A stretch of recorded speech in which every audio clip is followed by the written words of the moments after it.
Hi there, I'm Becky and this is my presentation on assessment and grading in physical education. So, to introduce my unit, I chose yoga for the college level student. And the reason why I chose college students is because I eventually want to work with adults in the health and wellness industry. And I think this would be a good way to start learning how to assess these adults. So, I have different goals for each domain. For the cognitive domain, my goal for students learning is that the students will understand the mental and physical benefits of yoga. For the affective domain, I want my students to learn to exhibit self-respect, honesty, and participation every class period. For the psychomotor domain, my students will be able to demonstrate appropriate safety cues, variations, and modifications for each pose. And lastly, the health-related fitness domain, my goal is for the students to improve their flexibility over the unit's term. I've carefully assigned a weight for each domain based off of my unit goals. So for the affective domain, it'll make up half of the student's grade because it is the most essential domain for the specific unit. Although there's much debate to which learning domain is the most important to grade, I believe the affective domain fits the standards that yoga holds. Self-respect, self-evaluation, and effort are key aspects to a successful yoga practice. Next, the cognitive domain will count for about 30% of the student's grade.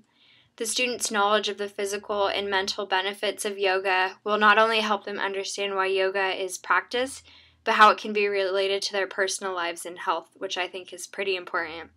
This domain is important for their overall for their overall understanding of the purpose for each pose and how they can use it to their benefit. Next, in the psychomotor domain, I want that to result for about 20% of the student's grade. It's important that students demonstrate the proper safety cues of yoga flows, as well as different variations and modifications of poses. Students will have the lowest grade standard in this area because the psychomotor aspect of this unit will not be achievable for all students. So for example, some students may have more muscular endurance than others. Therefore, not every student will have success with holding the poses. So this domain will only assess the student's ability to demonstrate proper safety cues, modifications, and variations. And this picture actually is an example of a safety cue and modification variation of a pose. So they both work your back, but this picture right here is a much safer way, and this picture here is for more advanced students. So I wouldn't expect everyone to be able to do that, but to know which is better for you and why is important. Lastly, for assigned weight, the health-related fitness domain will be assessed but not graded. So improvements in flexibility occur over a large range of time, and it's not likely that this unit will last long enough for the students to see improvement. Therefore, I don't see the importance in grading it.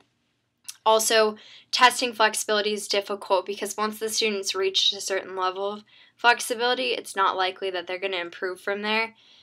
Once you reach a certain level, it just stays pretty consistent for a while, so it would be tough to grade that. Now I'm going to discuss how each domain will be assessed and graded. So first, the affective domain will be assessed through a daily self-evaluation rubric. I put here a picture of our daily Ready rubric that we use in class because I found that would be a very effective way to assess a yoga unit.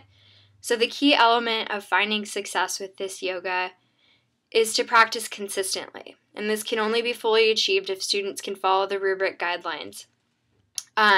Students will be given the rubric before class begins to place next to their mats, so that way they can see on a daily basis what's expected of them and how to achieve a high grade or high assessment. The rubric will assess the students on their ability to pay attention and follow directions, to be respectful to themselves and others, to use active listening when the teacher or peers address the group, coming to class on time, staying the whole period, and lastly, being dressed for physical activity. Now, I know there's a lot of debate over whether or not students should be graded for coming to class in proper attire or not. And ultimately, the decision is up to the teacher. I personally believe the student should be rewarded for putting in the effort to come to class prepared. Therefore, I believe I would grade them on coming in proper attire and being prepared for class.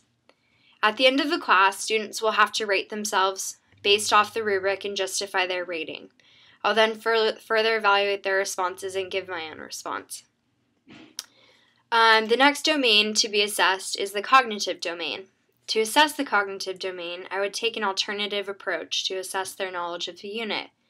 I would ask my students to read 1 to 2 chapters a week from a required textbook and journal 1 to 2 pages per chapter. The text would most likely be a book about either the history of yoga or the science of yoga, anything that would just help them with their cognitive learning. I'll expect each student's journal entry to reiterate the important parts of the chapter that they read, as well as how they find it relatable to their daily lives. So this assessment can also actually count as homework in the cognitive and affective domain, and it could be considered effective because the journal will ask them to talk about how they feel about yoga and their own personal thoughts and beliefs. So this assessment will count as a grade.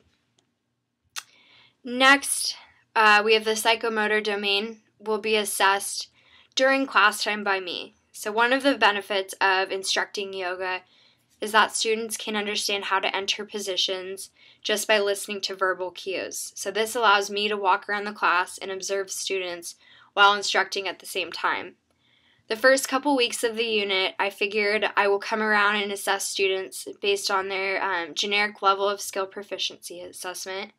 And after reviewing the assessments, I'll personally go up to students and show them what they need to adjust about their pose to make it safer or have some sort of modification or variation.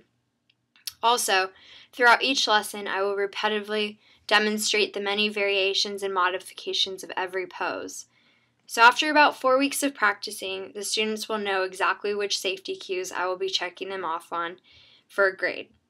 Students will also be assigned homework weekly with this domain, where they'll be asked to research just one pose and find the safety cues and modifications and variations for the pose.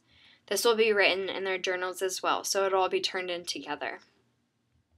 The last domain to be assessed is the health-related fitness domain. So this will just be assessed through a flexibility test at the beginning and the end of a unit. As we did in class, our test will consist of the sit and reach, the trunk lift, and the shoulder stretch. Of course, as I already said, this will not be graded, just assessed so they can see their progress throughout the beginning and end of the semester. And lastly, at the end of the unit, I will incorporate a culminating assessment to see if students achieved the goals of each domain. The student will be asked to create and teach their own yoga flow, which will have to incorporate a minimum of 10 poses that were taught throughout the unit, with safety cues for each pose and a modification and variation for each pose as well. And lastly, they'll have to have an explanation of what each pose stretches and or strengthens, which muscles. So after all is said and done, I feel confident that my students will find success within the yoga unit. Thank you. Have a great summer.